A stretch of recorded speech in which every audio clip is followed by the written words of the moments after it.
this is Charlie from Adventures with Charlie, and welcome to the first review circle of 2021.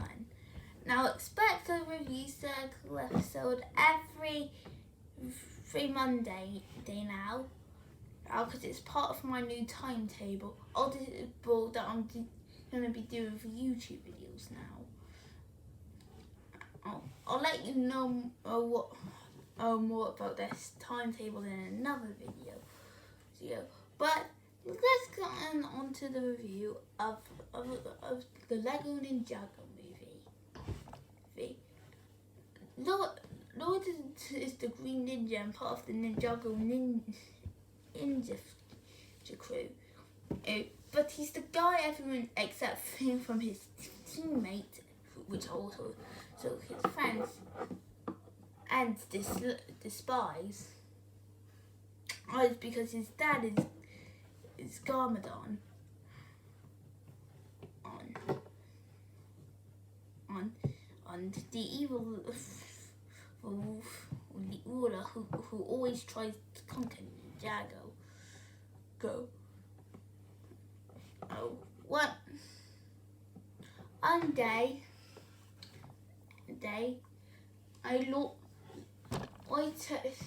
uses the ultimate weapon going to try to stop Garmadon. But it doesn't work and has a cat attack the city. In order to stop it, the gang need Garmadon to help them and get to the temple of the ultimate weapon to save the Ninjago. So, out of all the Lego movies, everyone when I see video, I see says that this one is what everyone calls as the weakest Lego Ninjago movie. At first, I thought it was pretty alright movie when I first saw it. Not the best I've seen, but it's enjoyable. But now that I have grown up and seen it, I can happily say that I do agree with everyone, and of why they call the Lego Ninjago movie the weakest Lego movie. And there's not really much that I can remember, but mostly from this movie, particularly with the characters. Because these characters are easily forgettable trope. Lord is the typical guy everyone despises because of who his dad is. He has friends like Nia, Jane, Zane.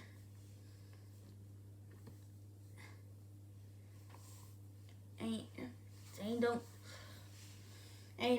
are his friends who help him out on his journey and give him some advice.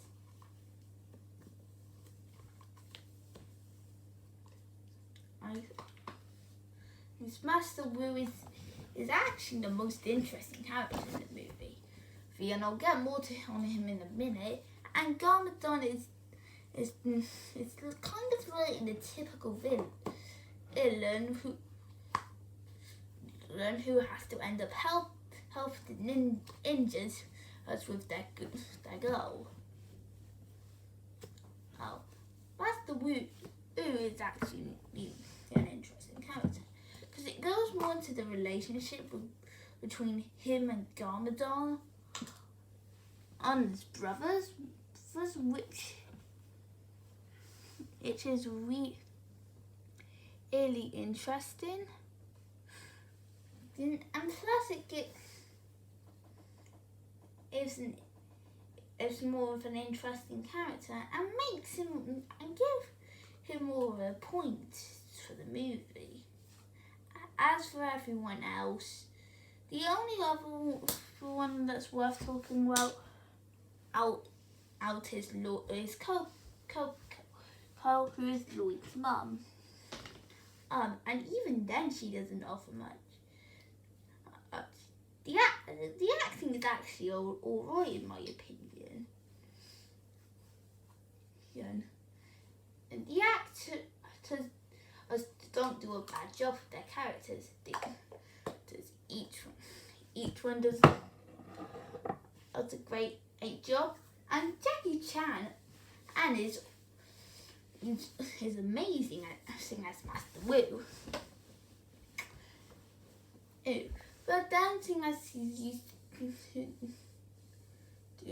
doing characters like keeping the Kung Fu Panda films, it's kind of understandable.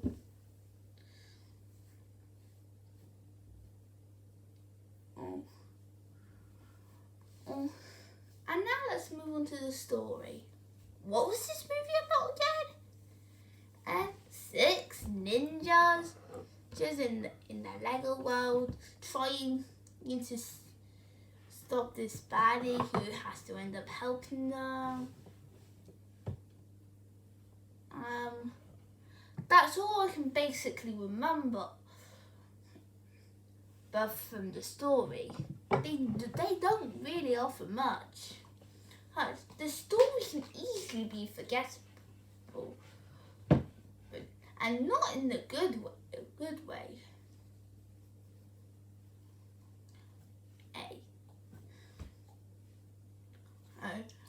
I wouldn't probably despise it if it was forgettable in a bad way. Well, not in a good way, because like if it's forgettable in a good way, it's fine because another watching can jog my memory of what happens. However, for seeing how forgettable this is in a not so good way, right? I'm not saying it's a bad way, but as it really is a disappointing film. They really don't offer much with the Lego Ninjago movie. The character, the story, and even the bits I can remember, but are easily either forced in, like the relationship with Lloyd's parents,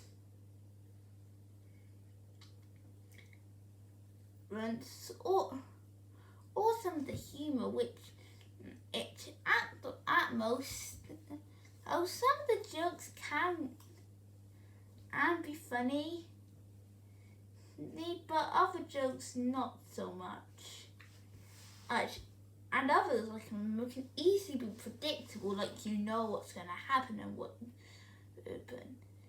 So yeah, it's got a lot of fault. But if I can remember the really good thing about it, is that it is a nice looking Lego movie film. However, as nice as it is, it definitely doesn't look as great as like the others. I'll get more onto that in a minute. Anyway, with the Lego Ninjago movie, they do make the designs feel Lego like they do. Go minifigs like they do with the last few you found. Plus, everything that this Lego is done really well. 95% of it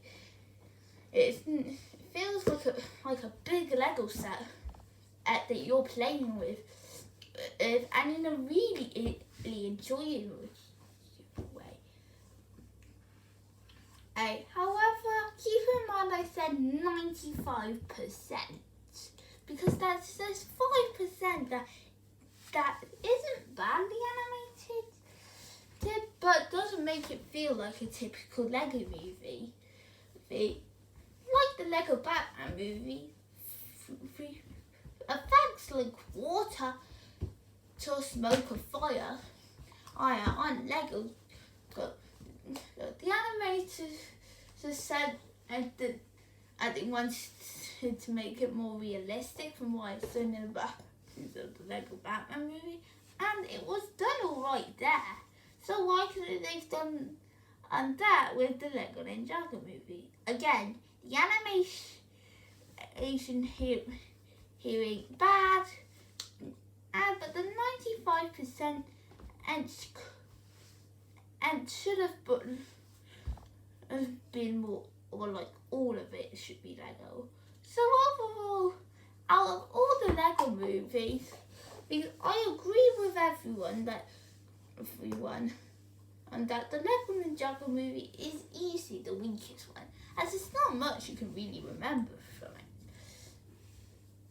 it. The story's forgettable.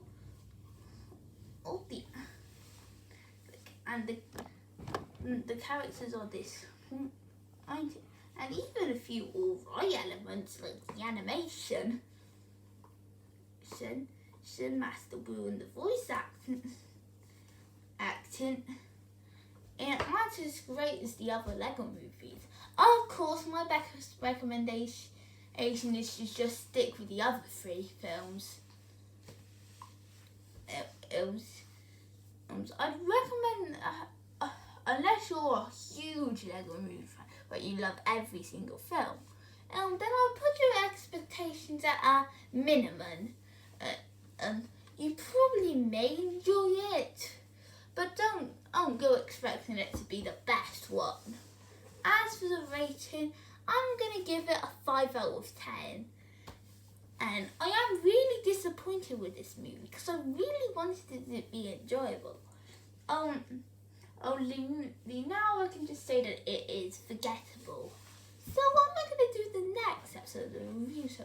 Well, if you remember my top 10 best movies of 2020 video, I said there was this one Pixar movie that came out last year that I didn't review, but I said I would review. Well, I think you might have an idea. Yeah, of what everyone calls one of Pixar's best. See you later, folks.